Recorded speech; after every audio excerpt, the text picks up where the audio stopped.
Welcome to Talmudic Treasures. Today we're learning Chagigah, page 17, which tells us that on the holiday of Shavuot, in the event that a person does not bring a sacrifice on that day, one is able to do tashlum and make it up for 7 days.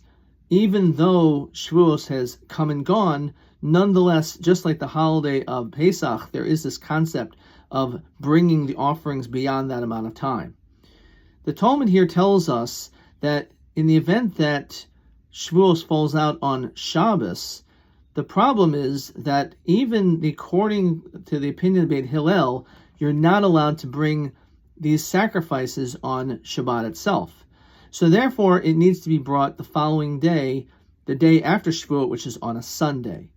The difficulty with bringing it on a Sunday is that there were a group of people called Siddukim, not Tzaddikim, not righteous people, Siddukim, in which they only believed in the literal meaning of the written Torah.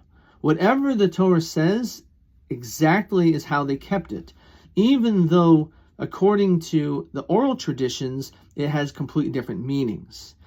When it came to the holiday of Shavuot, they felt that it was always necessary to celebrate that holiday on a Sunday.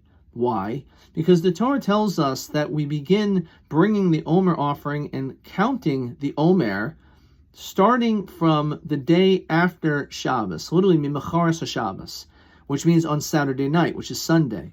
According to them, they learn the word Shabbos as we would normally understand it, that it's referring to the day after Saturday night. However, we don't interpret that's what it means. We begin counting the Omer, we know, on the first night after Passover. Namely, Shabbos is really just a day of rest, which doesn't mean specifically Saturday. It could be referring to any Yom Tov. Here, it's talking about the first day of Passover. And therefore, we can celebrate the holiday of Shavuot on any day.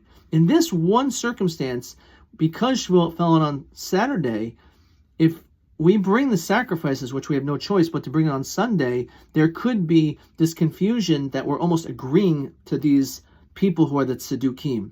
And because of this, the Mishnah tells us you're allowed to fast on that day, you're allowed to have a eulogy on that day. Kohanim are also supposed to be careful on how they dress, which shows us that even when we do things correctly, we have to be careful that we do not give the wrong impressions so that we do not misconstrue what we actually are doing to the public.